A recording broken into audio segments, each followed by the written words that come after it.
Hello and welcome as we continue our road trip through the scriptures. I'm Sherill and this is Sherry, and we want to thank you and invite you to continue to come along with the ride with us today.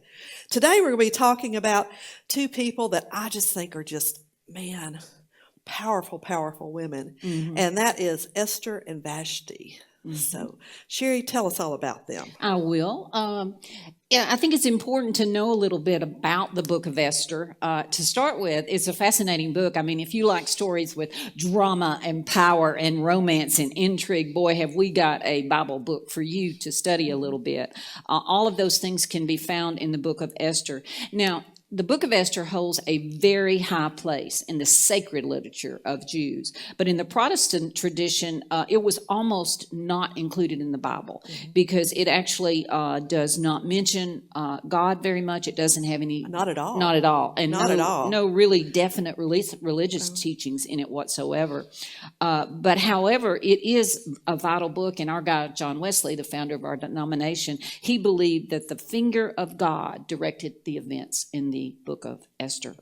So we're going to look at two queens. They basically had the same problem, and they had radically different responses. But before we look at them, I just want to set the stage because context is everything when you study the Bible. Both of these women lived in the kingdom of Persia. It was the dominant power in the Middle East at that time after the fall of Babylon. Persia was a world power, and Persian kings, they were kind of like... male peacocks almost. They just really love to strut their stuff. They love to flaunt their wealth. They wore precious gemstones, even interwoven into their beards. I mean, they were all about excess. So in today's story, we're going to find King Xerxes the Great, who not only loved beautiful jewelry, he loved beautiful women. Like his wife Vashti. Yes, absolutely. Queen Vashti, she is the daughter of a king. And her name actually means beautiful woman. So you have this very beautiful, proud, regal queen. And as the story opens, King Xerxes has been throwing this week-long banquet for his friends. And let's just say lots and lots of wine was involved. And so he's showing them how much power he has, how much wealth he has. And for the grand finale, he wants Queen Vashti to come in and parade around so they can see how beautiful his wife is. Now, if he had been sober, he would have never done this because this is a real breach of custom, because Eastern women at that time lived in seclusion, and that request was a really gross insult. And so Queen Vashti refuses the king's request. Refuses, which is really a big deal here. And the king is furious. He divorces her. He takes away her crown. He takes away her lifestyle of comfort and opulence. And in fact, he is so angry that they're all worried that women around the kingdom are going to start doing this. And so he sends out a royal warrant that says every man shall be master in his own house, and all the wives should give their husbands honor, both great and small. Now, we love Vashti because she kind of, I was on Team Vashti, actually, when I began this study. But there's some things about Vashti I know that we need to consider. Right. And I did want to say one other thing, too, about the king. For when this story was first written and people were telling this story, the people of Israel would have been laughing, like falling out of their chairs laughing, because in that patriarchal society, for the woman to thumb her nose at you, this was saying the king was not really a man. Well, no wonder he sent out that rule. Yeah, absolutely. So, but here's the thing, too, about Vashti is, this is this great feminist moment when she says, I refuse to parade myself in front of your drunk friends. Yeah. And she gets sent away. And she loses her power. She loses her place in the system.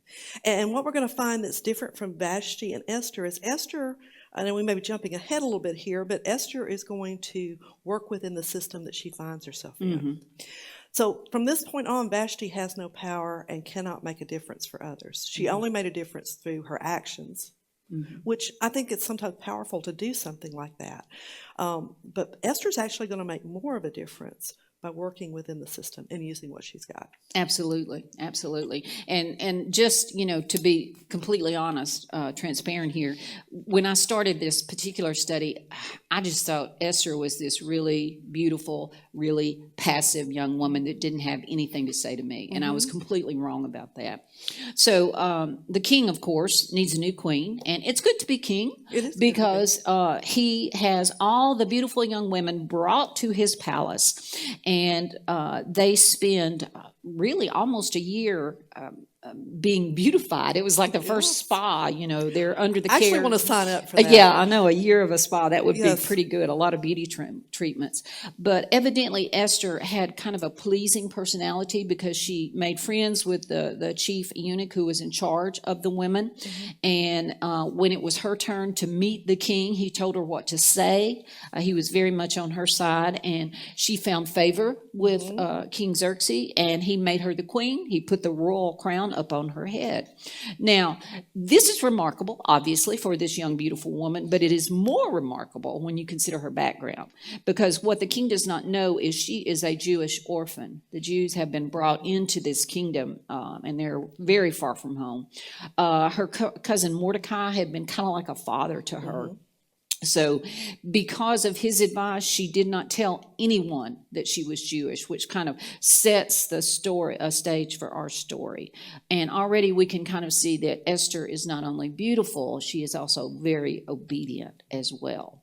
But once again, this is a very dramatic book of the Bible. The plot thickens because we have Mordecai, her uncle, up against Haman.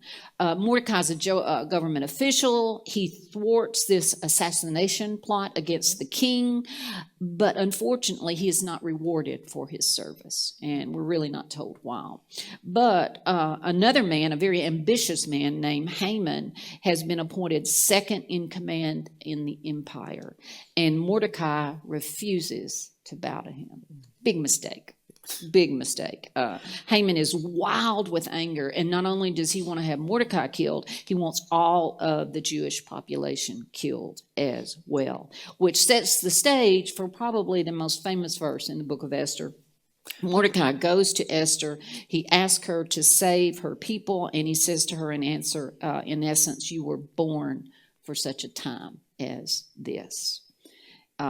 Esther disagreed, probably. Right. And that reminds me of one of my favorite scenes from Lord of the Rings.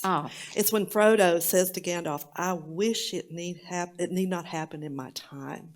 And Gandalf looks at him and says, so do I, and so do all who have to live to see such times. But that's not ours to decide. Ours is to decide what to do with the time given to us. And this is why, as this story plays out, particularly in this week, we're recording the week after the storming of the Capitol. And I have many times this week thought, I wish this was not my time. But we don't get to choose our times. No. We only choose what we do with our time, which is the message of what Esther ends up doing. Absolutely. And Esther's response could not have been more different from Queen Vashti's response. She has so much to lose. She's a queen.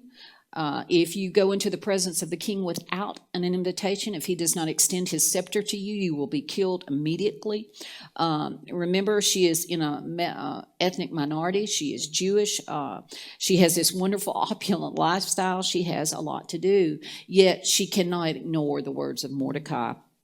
And so she does something that Vashti did not do. She has a plan. And it makes a huge difference. I love this quote. It's very hard to say because there's so many P's in it, but it's plan purposefully, prepare prayerfully, proceed positively, and pursue persistently. And that is exactly what Vashti did. And I think this is so important for us that are studying the Bible, because this is what should speak into our hearts every single time we have a plan. The first thing she did was to ask the Jews of the city to fast and pray with her for 3 full days. And so even though it does not say God is at work through all of this, and she's continually making herself open to God's word. Absolutely. So she risks her life. She goes into the king, and he extends his scepter, and he's really enamored with Esther, and he winds up saying, I'll give you anything you want, even up to half my kingdom. But she says, no, no, I just want to give a banquet for you and for Haman. And they come to the banquet. Once again, he says, anything you want, Queen Esther, I'll give it to you, up to half of my kingdom. And she says, no, this very clever young woman, I'm beginning to realize. She says, I just want to have a second banquet. And the two of you attend again. Now, in the meantime, here's a behind-the-scenes story. Haman has decided he's going to have Mordecai hanged.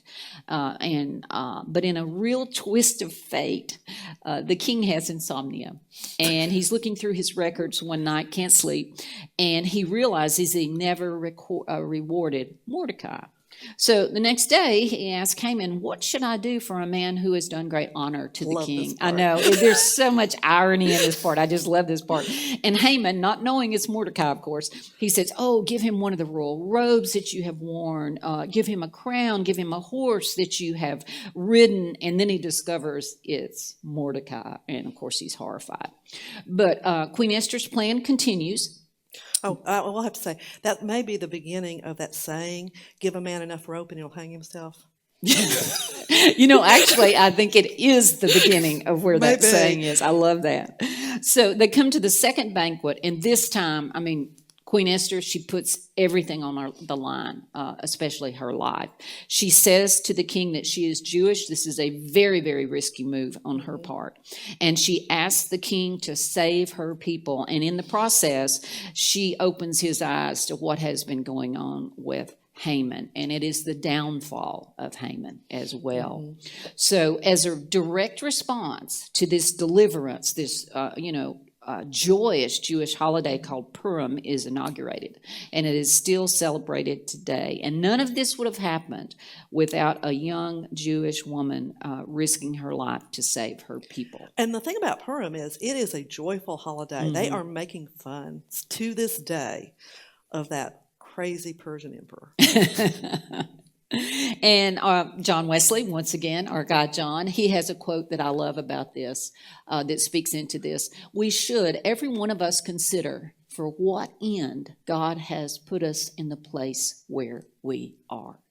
Now, none of us are going to be queens of Persia, but there is something for us to change, to transform with the power and the presence of God right where we are. And that is why the book of Esther, I think, is so important. Because women do what has to be done. They always have, they always will.